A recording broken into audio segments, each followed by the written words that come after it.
All right, whenever you guys are ready. All right. Thank you all for coming today. We are so excited to have folks here for the ATARC Quantum Working Group. This event will be recorded, and we're excited to have Simon Hartley join us today for our Quantum Speaker Series. Simon is the U.S. Sales and Business Development for Cambridge Quantum. It is Quantinuum, which unites Cambridge Quantum software with Honeywell's quantum solutions. So we're really excited to have Simon come and talk to us about the foundations of zero trust architecture and the key for hardening verified quantum physics. So with that, I will turn it over to Simon. All right, thank you, Allison. So one of the things I want to do is highlight how quantum technology can be of a benefit to an organization today. So that's what I'm looking to explain, how kind of fundamental technology like key hardening from quantum physics, from verifiable quantum physics, is the underpinning of zero trust architecture, which is a very big theme across the federal government and enterprise in general. So as Allison mentioned, Quantinuum, with a new combination of Cambridge software from the UK and Honeywell's quantum hardware from the US. Something I'd really like to emphasize is that Cambridge software, one of our key ideas is that we're hardware independent. So we're looking to do software that doesn't have a direct reliance to the underlying hardware. So before I kind of plunge into the specifics of today's talk, I just want to address the kind of wider space or the wider things that Quantinuum is trying to do. If you think about it, the promise of quantum is a new way to solve difficult problems. And you can see some of the R&D areas that we're involved with, things like chemistry, algorithms, machine learning, and so on, that have the potential to do things more quickly, more accurately, potentially more scalability. The threat is adversaries can turn that against us if you've got things like deterministic algorithms that generate keys, or encryption schemes that can be kind of reversed, if you will. That's the threat side. So what I'm talking about today is really just the application of quantum technology to defend against threats. So today's topic is zero trust architecture, and there are many pillars to that. And from a technology perspective, I've just got like a bunch of bricks here. Some of the components in today's digital experiences that depend on keys and certificates. Everything from certificates authorities to firewalls to VPNs to PKI infrastructures, 5G, Internet of Everything. As many of you will know, the foundational technology is encryption algorithms, and we've heard on previous calls some of the great work that NIST is doing there. The focus of Cambridge/Quantinuum is key generation, more specifically verifiable random numbers. So that might seem a little abstract, if you will. What I wanted to do is just put a couple of real world examples. So I'll give everyone a chance just to have a look at the Dilbert. That's one of my favorites. And that's, all of this is wonderful, building out this large infrastructure, but if the underlying technology, there's a flaw and there's determinism and predictability within random numbers, then you're building a house of cards. The classic example of this is out of Switzerland, a company called Crypto AG that ran for decades. They sold a lot in the Middle East and Africa, and come to find out that although they had quite a good infrastructure about doing crypto, the actual random numbers were not as random as you would have liked, and it meant that the whole scheme was flawed. So our focus on the underpinning zero trust is that layer of delivering verifiable and tamper-proof random numbers, so they're not these predictable sequences. How does this all fit together? With better random numbers, you end up with stronger keys, and then those stronger keys can underpin traditional algorithms, things like RSA you see in web browsers, AES you see a lot around the federal government, things like elliptical curve. And a little out of scope for this short talk, also supports the new algorithms from NIST.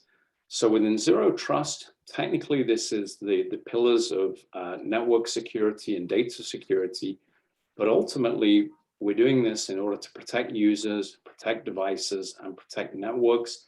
And as has come up on these fantastic previous calls, we saw some new presidential directives last week. There's a new National Security Memo 8 and an earlier memo that just talks about Zero Trust. So these things are very much in focus. So let me kind of bring it in a little bit. So we're arguing cryptographic keys are the foundation of the stack of security in general. And there's three aspects to that. There's algorithms, which we've talked about. So we're agnostic to algorithms, whether classical or post-quantum. There's key management, where you'll see vendors, people like SafeNet and Trust and others, very, very strong in management. And of course, there are many schemes around things like key distribution, people manipulating keys in various ways to do obfuscation. Again, we're agnostic to that. So if you think of what we're doing, this is really defense in depth, and we're focusing in key generation. I'll talk about how it fits into the big picture and then kind of duck back into the details. So the idea is, it's not sufficient to kind of have that better mousetrap and argue that, oh, we do this wonderful thing. How do you integrate it? So the teams work really, really hard to make it available as a software as a service platform. So just pick your favorite cloud vendor. We have a hybrid solution, which is kind of partially on-site, partially off-site, and completely on-site. So these hardened keys, the benefit of these hardened keys feeds directly into encryption, into IoT systems, blockchain, watermarking, PKI, and so on. Again, I'm going through this at a very kind of high level just to give you a flavor of it. Where are some of the places we've done this? I mentioned folks who are doing things like key management. We've worked with Thales and their HSMs. We've worked with folks doing PKI infrastructure. Some of the more famous ones, and these are all just the public references, things like securing the comms to the space station. And just last week, we deployed with a company called Pure VPN, where we were able to kind of bolt on these capabilities. And I think they have something like 3 million endpoints. So just to kind of summarize, what are we trying to do? True randomness coming from a verifiable quantum source, strong emphasis on device independence, and also making it kind of very easy to do. So that's kind of the high level of how we taking some of the work from the many PhDs, making it into something valuable for an organization, and also making it easy to implement. So into the details, Alison, I think you asked about this. The keys. What are the characteristics of a good key? Should be private. We're not sharing this. We're not showing this around, and it should be unpredictable. Obviously, the problem we're trying to address. There have been some papers. This is one of the recent ones, 2019. As many as 1 in a couple of hundred of keys that are just out there. Think about people generating, they're in a data center full of Ubuntu or Windows or Red Hat. The entropy that's available, the randomness just isn't sufficient, and it's leading to the potential for predictability. Just surveying a little bit the industry, what do you see? Well, von Neumann had mentioned that there's no such thing as a true random number. It's really about an algorithm. So when you think about software and you're just running like a rand function, what you get back, especially if you call it just the once, you might be getting a very, very weak seed. Folks doing things like HSMs, folks are doing this in hardware, you kind of get better results. And we're obviously not the first people to have done quantum random number generation. What we're trying to do is, verification and tamper-proof, like what is the best possible version at this date of that.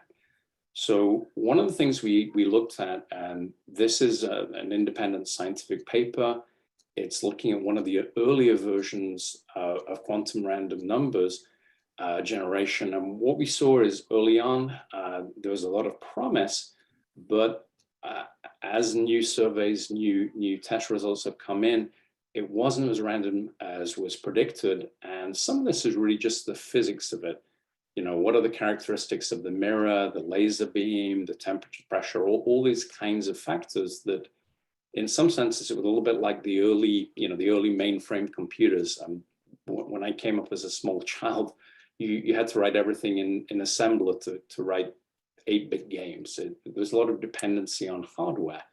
So our PhDs were looking at, well, how do you get this benefit of quantum randomness with the least dependency on the device possible? So obviously the far right-hand side where there's no dependency at all would be the ideal. Come to find out, we couldn't get quite there, but we could get extremely close. So with this first quantum cybersecurity product, the only assumption we have is really the trust of the company itself in that we're not malicious, and we're sidestepping many of the kind of hardware dependencies that previously were there. So again, these are, I'm flying over these at a high level. These are, open to inspection. We have patents and so on in this area. This is a comparison with the hardware, a so-called TRNG, or a true random number generator. Just to explain it, I know this is a little bit of an eye chart, but on the right-hand side, you could interpret this with the kind of best of just classical random numbers that you would see, say, in a government organization or a bank, an international bank. Every 10 bits you're expecting to be random. If I look at this for the entropy, actually 5 of them are bad. What Quantum Origin has worked to deliver as this kind of first use case is that it's as close to 1 as it can be. It's not absolutely 1, but it's extremely close. There's a number there, I think it's 2 to the minus 128. So it's just extremely close. And so the innovation here is not that we're the first people to come up with a quantum random number generator. No, the people who've done this before. I would say it's more the business process and how it's being packaged, that we begin with a similar laser system, etc., and we verify that the phenomena that we're measuring are truly quantum, that they're truly random. So we go through a Bell test, which says, is this random? Are we beginning with a quantum process to kind of avoid this, this idea of you got a whole bunch of data coming in, but you're not really sure whether it is, verifying it. And then we have this thing called a randomness extractor. And from an architectural point, not necessarily from a physics point, but kind of a real world point, what we typically do is look at an organization and what are you already doing? What's your existing source of randomness? What's your existing process? And we combine the two. And that's interesting because then what you end up with is a hybrid approach where it's the classical randomness, whatever was previously there, that was previously approved and everyone's familiar with, plus quantum. And in a sense there, you have a fail-safe. If the classical were to be cracked, then you still have the quantum. If for some reason there was a flaw in the quantum and that were to be cracked, you still have the other. So kind of a nice idea of encapsulation. Flying through these, I know, and I'll take some questions at the end. I'm just trying to move this, and I think we agreed 15, 20 minutes. So how do you deploy that? I'm a CISO, I'm an architect, I'm a CTO. How would you do that? So again, some of the innovation is a very standard API that you can consume keys via the cloud. We're working on an on-premise version, which for some customers, they just want custody of everything. So that will be an option. But what I think is interesting is an embedded option where the entropy, the source of entropy coming from the US is consumed by the organization, and then the organization itself generates keys. So they have a chain of custody on the keys and the handling. That will be typical with something like an HSM.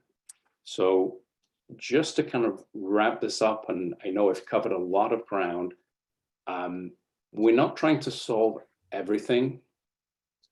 For example, in algorithms, you could, if the output here, the desire was a 2048-bit RSA key, then that's the output. If it were AES 256, then that's the output. We're very respectfully waiting on the conclusions from NIST. Were that, say, Sabre or one of the other alternatives, then that would be the output. So working again, an idea of a kind of hybrid, working with either the classical or the post-quantum, or potentially both, fitting in within that. So really what I hope that I've shown is how we're taking today's quantum technology and extracting from that something that's truly useful and fitting it in with something like the zero trust architecture. And I would say within the zero trust architecture, if I go back 5-10 years, a lot of this was done, used to be called the IDAM, Identity and Access Management. And people would set up systems where, they do a good job in the starting state, but the component that was missing was this kind of idea of verifying and checking, this person that connected to me, yes, that's Simon, but did we see Simon, this minute Simon was in New York, but a minute later, suddenly he's showing up in LA. There's something anomalous there. What we've done is packaged up that quantum technology, and we've also added this idea of it being verifiable and kind of implicitly anti-tamper. So anti-tamper is like a little hark back to that, the crypto AG company that I mentioned, where everything appeared wonderful, but either something had broken or something wasn't operating right, or worse, had been tampered with. And kind of reflecting the philosophy of Cambridge, Cambridge kind of looks at, there's obviously huge research going around the world. We're not saying that all the wins, all the ideas are going to come from us. We think it's going to be much wider than that. Actually, we think there might be, specific machines, even for specific classes of problems. So we're trying to be a little bit more, trying to be agnostic and not write things in a way, something I saw at the beginning of my career where, some people would do big endian, other people would do little endian, where there's an unnecessary hard coding down into the code, and to be flexible in getting to that. So I flung through those slides in, I think, about 15 minutes. So hopefully you guys were able to take that in, and I'm very open to answering questions. Thank you so much, Simon. I appreciate it. And I did like the deep dive and did follow along. I'll open it up for folks on the call. Are there any questions for Simon? If not, I'll be the first one to ask. So you mentioned in the beginning the quantum EO that was just released at the White House, and the different government agencies now have to migrate over to something. And some of those timelines in the executive order were quite quick, within 90 days or within 120 days. Given the work that you guys are doing in this space, from a CISO's perspective, from an agency, and I know you came from the agencies, how long is it going to take to migrate over to these type of post-quantum, or how long would it be to work with you all? I'd love to know some timelines and stuff. Okay. From our perspective, from Cambridge's perspective, we could go from today, let's say 3-4 weeks, and you would have, or an agency would have, a working POC or a pilot for some reasonable number of people, let's say 1,000 people. So from our side, we can go quite quickly. I think from an organization side, you've got, they've got to get the authorizations, you've got to get the funding, et cetera, et cetera. So there are a number of bureaucratic steps. You certainly, no one's going to convert the whole organization overnight or in the next 30 days. That's not reasonable, but we are able to show how this is achievable in a very small time frame, and we're getting the staff trained up, and different aspects of it. It's getting input for policy, so in terms of POCs and pilots, one of the slides I had in here emphasized ease of integration. From a physicist point of view, classically, yeah, it'd be great if you saw, we sold $1 million computer and the forklift backs it into the company with the reinforced floor, but it's not necessarily practical. So a lot of thought, I'm showing the wrong slide here, a lot of thought went into how do you make it easy to consume. I'll give you an example. I used to be at Red Hat, and Red Hat was a great story of Linux, and today everyone's kind of on board with it. But it used to be a swine to use Linux. It used to be everything was at the command line. You probably had to come out of MIT, Carnegie Mellon, everyone had to be a PhD. And to the extent that they made it just very easy to solve standard problems, and you had a wizard, and you could run it on Intel, you could run it on AMD, it would run on Dell, it would run on HP, it would talk to Oracle. That's kind of what we're doing. It's, yes, it's the physics, but it's also how do you consume it? Yeah, this is Bob Mariner. I have a question for you. How are you offering your as a service model? How is that practically being consumed by agencies or private sector right now? Agencies are newer. The public-private sector I have on here, it's actually increased quite a lot, but we have NDAs, so it's just SaaS. If you're asking about standards, it's more PKCS 11, I think, is the typical point of interface. So a lot of this is just fitting in with what people have. I'll just throw some out randomly. I'm not saying that these, but things like OpenVPN, things like TLS. Right. A lot of emphasis on, sometimes the more you try and increase the scope, you can, if you think about the old vocabulary of client and server, if I change the server, then I got to change the client. And if there's millions, you end up with a big problem. A lot of what we tried to do is get the benefit of this hardening and be able to roll it out with existing. Mm-hmm.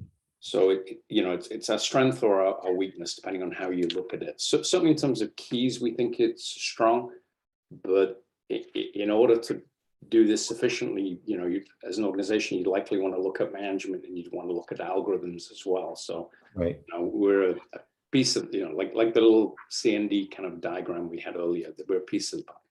Yeah. Your presentation is very refreshing, because, another one of our ATARC members on this group is representatives from Quintessence Labs. They have the similar product, not quite the same, but as far as your emphasis on zero trust and how important it is to have these kind of key mechanisms known to customers that are right now commercially available, like you're saying, it goes a long way. So this is a very educational aspect of what you presented today. It really is a big deal as far as hardening zero trust around the data pillar, especially. Right.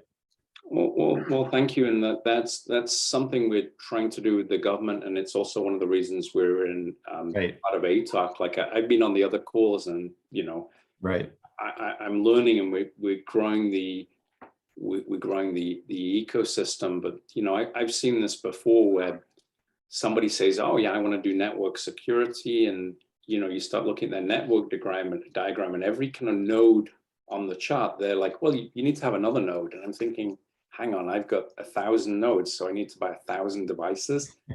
And then I need to sort of, it's achievable, but your go-to-market there starts to go into years.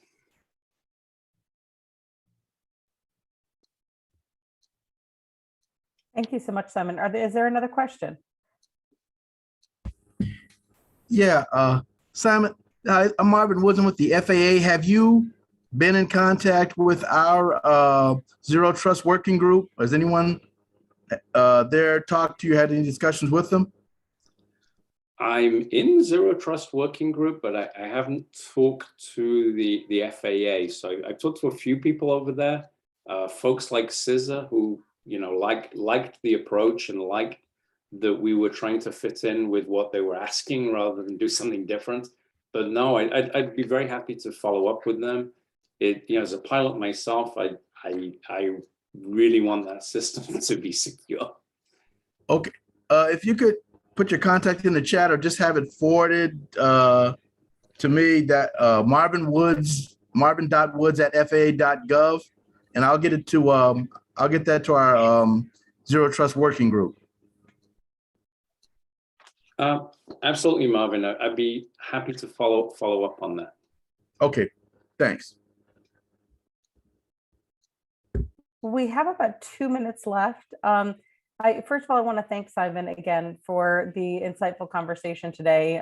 We are really excited to have you as part of our speaker series. And again, we are trying to broaden the speaker series out. So if you have other folks inside of your networks that you think will be able to share some insight into work they're doing as it relates to quantum, we will be really excited to have them come. We are excited to have Barbara Goldstein, who's coming up for a future one. She's going to talk about quantum technology readiness. And that one's actually going to be a little bit longer. We're going to have a 45-minute discussion. And then we also have GE Research talking about how they're using quantum in a variety of aspects, both from energy as well as asset management. And we're very excited to hear, unfortunately, Lily is not with us today, when NIST is actually able to announce and make their announcement on their post-quantum cryptography. I'm excited to have her come and her group come to talk a little bit more. And I'm sure Simon will be right there as well. But again, thank you everybody for participating. Again, thank you, Simon, from Cambridge Quantum. We really appreciate your time today. And thank you, great questions, and you really appreciate the group. I'm going to invite everyone to this. I think this is very helpful. Yes, thank you. Good job. Please do. Thanks, everybody. Have a great